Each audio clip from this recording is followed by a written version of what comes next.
Matheus, certamente. Obrigado, presidente. Queria começar, deputada Joyce Halsemann, cumprimentando a senhora, com quem não vou reiterar divergências que temos, que são naturais, e já até manifestas em outros momentos, mas saudar a sua coragem, porque a senhora traz aqui hoje um conjunto de informações muito importantes para o trabalho desta CPMI e para o Brasil. Eu começo, para as suas considerações, com uma frase bíblica, está lá em João, que o presidente da República gosta de repetir, muito embora não faça jus a ela, que ele diz que conhecereis a verdade e a verdade vos libertará. E a senhora traz aqui agora para nós um conjunto de informações que mostra que o esquema Bolsonaro de poder é um esquema assentado na mentira. Portanto, todos os dias também, o presidente da República professa algo com o que não tem menor relação. Por segundo, a senhora disse que ia preservar a instituição Presidência da República.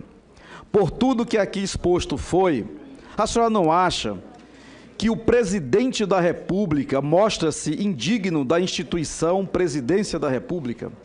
Porque é um conjunto muito grave de ocorrências. Durante a sua exposição, a senhora nos traz, deputada Joyce Halsemann, eu acho que um momento de se dar uma espécie de um F5 até aqui na comissão.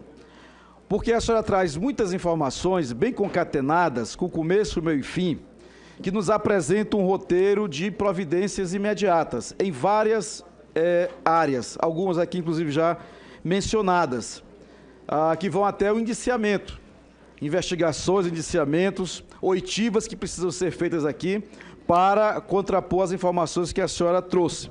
Especialmente dois personagens centrais nessa teia, de fake news, de mentiras, de utilização de dinheiro público para atacar adversários, que são os dois filhos aqui pronunciados, o Eduardo Bolsonaro, deputado aqui nesta casa, e o Carlos Bolsonaro, suspeito de muitas coisas, inclusive de ser, talvez, quem sabe, esse famoso e criminoso pavão misterioso.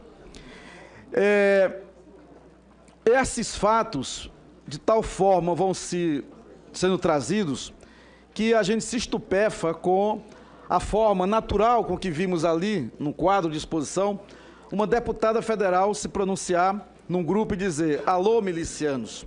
Ou seja, é a naturalização do crime, é a naturalização de uma atitude realmente bastante grave, como aqui foi manifestado. A senhora mostrou também o quanto que tem sido utilizado de dinheiro ilícito, porque não se sabe claramente quem é que financia isso tudo, muito embora já tenha uma parte que é identificado como recursos públicos, de mandatos parlamentares. Então, um conjunto de situações que a senhora nos trouxe aqui hoje, que de fato nos fazem tirar algumas conclusões importantes. O primeiro, e a senhora fala com uma autoridade singularíssima, que é a autoridade de quem viveu as entranhas desse sistema de poder. A senhora estava na campanha, com um papel de muito protagonismo, a senhora estava no comando do governo, como líder do governo no Congresso Nacional, portanto, uma posição também de muita liderança, e a senhora, portanto, traz ao nosso conhecimento esses fatos todos que atestam que nós vivemos sob uma grave anormalidade, porque não é normal, não é correto, não é aceitável que se estruture a política, que se ganhe uma eleição presidencial e que se governe assentado em mentiras, sustentando mentiras, agredindo com mentiras adversários. O que aqui se configura hoje são sinais muito graves, deputado Ivan Valente, de estado de exceção, porque numa correlação muito forte com o núcleo de governo da República. A senhora disse, e a imprensa já tinha dito, o Carlos Bolsonaro despacha do gabinete presidencial em muitos momentos, em muitos momentos coadjuvado pelo misterioso Léo Índio, seu amigo e principal... Aliás, ele voltou a estar aqui dentro, a gente pode até perguntar algumas coisas para ele. Pois não. De outro modo, também o próprio o deputado também, Eduardo Bolsonaro, que tem um papel de comando muito forte na governança da República. Então vejamos, senhores deputados, senhoras deputadas, povo brasileiro que nos assiste agora, que aqui são trazidas informações que colocam a imperativa necessidade de nós aprofundarmos muito e no curto prazo as investigações que aqui estão sendo feitas, senhor presidente. Porque, olhando sob a ótica de um regime democrático na sua normalidade, o que se expõe aqui hoje traz um vício insanável na origem, no meio e agora de quem ocupa o Palácio do Planalto. Não se pode dizer que o senhor Bolsonaro, o Jair, não saiba das ações do outro Bolsonaro, o Eduardo, nem do outro Bolsonaro, o Carlos, nem do outro Bolsonaro, o Flávio, nem de seus outros irmãos, os Queiroz da vida, enfim, os amigos lá daquele condomínio. Então, eu acho que a gente está aqui hoje diante de um fato de muita gravidade, né, que terá certamente muita repercussão no trabalho desta comissão. E eu queria, por fim, ouvir da senhora a caracterização disso que eu falei como a minha segunda menção. A senhora não acha que tudo o que está aqui narrado, com os nomes dados e os sobrenomes também, que não há nisso um envolvimento claro do presidente da República, do senhor Jair Messias Bolsonaro? A senhora não acha, e eu argumentando com o seu argumento, que ele se mostra, a partir disso tudo, indigno do exercício da presidência da República? Vamos lá, deputado. Há de se tomar muito cuidado, de novo, com a criação da narrativa, né? Eu jamais, os senhores sabem, levantaria, por exemplo, uma bandeira, né, de esquerda, como a deputada que aqui saiu agora há pouco acabou de mandar uma mensagem, e as redes já estão trabalhando nisso. Então é interessante, o pessoal dizendo, ó, Joyce é aliada do PT. Eu sou muito mais à direita que o próprio presidente, porque eu sou de uma direita liberal de verdade, não nacionalista estatista, é diferente. Né? Então, só para deixar a coisa bem pontuada, as nossas divergências ideológicas, deputado, por óbvio, permanecem, e eu mantenho a minha posição, porque o foco é a verdade, o foco é o país. Vão tentar desviar o foco, isso já está acontecendo nas redes. Falar que o presidente da República é indigno seria uma leviandade. Eu acho que o comportamento dele, em alguns momentos, é incorreto. Para eu dizer que o presidente é indigno, teria que haver uma prova cabal de que ele sabe ou alimenta ou coisa nesse sentido, né? Então, o que eu estou mostrando são pessoas que têm relações.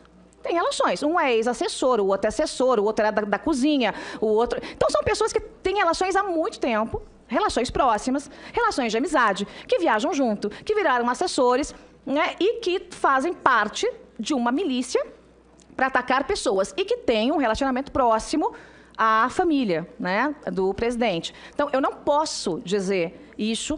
Por quê? Porque lutei, deputado, justamente contra aquilo que eu considerava que assaltou o nosso país. Lutei contra a esquerda. Então, assim, transformar isso tudo na figura do presidente é leviano nesse momento. Nós precisamos investigar. Investigar. E eu quero crer, que com esses prints todos aí do gabinete do ódio, eu posso até eu mesmo mandar para o presidente, né? Quero crer que isso tem um fim. Porque censura, eles usam muito essa narrativa. É censura, é censura. Não, não é censura. Código Civil e Código Penal não deixam de existir, porque o crime acontece nas redes, na internet. Só que se criou, de novo, essa narrativa, se esticou tanto a corda e as pessoas foram ficando complacentes.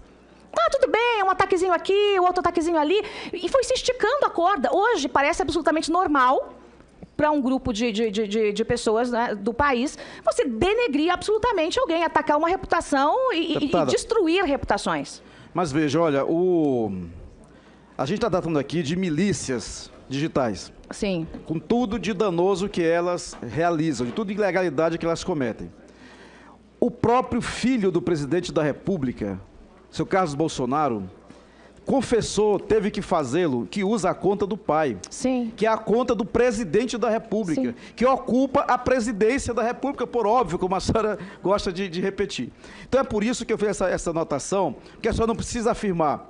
Mas o que a senhora falou aqui permite a todos que nos assistem agora concluir que, de fato, este caso mostra que o presidente da República está indigno da instituição que a senhora quer preservar, que é a presidência da República. Eu sempre fui contra, deputado, o Carlos Bolsonaro ter as senhas do presidente e tuitar. Isso foi, inclusive, algumas conversas mais tensas entre nós, foi nesse sentido, porque eu sempre orientei a ele ter alguém profissional controlando isso para que não houvesse os desgastes, em especial, entre as instituições. E para terminar, presidente, senador Ângelo, eu queria lembrar e sublinhar um fato que eu acho que é aquele que tem aqui é carregado, talvez, de mais gravidade institucional.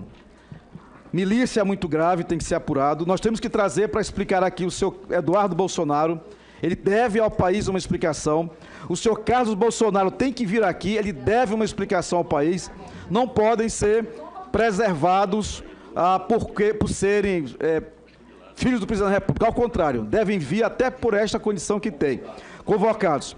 E aí, a senhora trouxe aqui uma informação, deputada Alice da Mata, que ela precisa reverberar para o Brasil.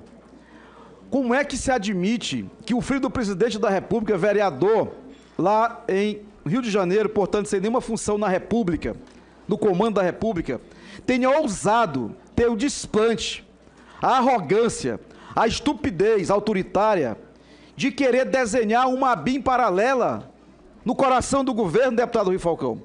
Isso é um absurdo, tem que ser apurado, tem que ser primeiro denunciado, tem que ser apurado, e esta CPMI precisa ir a fundo nisso, porque esse é um dos fatos mais graves aqui trazidos hoje. Esta suspeita grave de que ele chamem tentou o ex-ministro Bebiano para dar detalhes sobre o depoimento do ex-ministro Bebiano, que vai também vir aqui. Queria, presidente, relatora, agradecer aqui o espaço, parabenizar uma vez mais a deputada e manifestar essa minha reiterada perplexidade com o conjunto de ações criminosas realizadas nesta novela triste de milícias digitais. E também é importante eu me lembrar agora que eu fiquei assustado quando vi naquela tela ali a simulação do assassinato do membro do Supremo Tribunal Federal.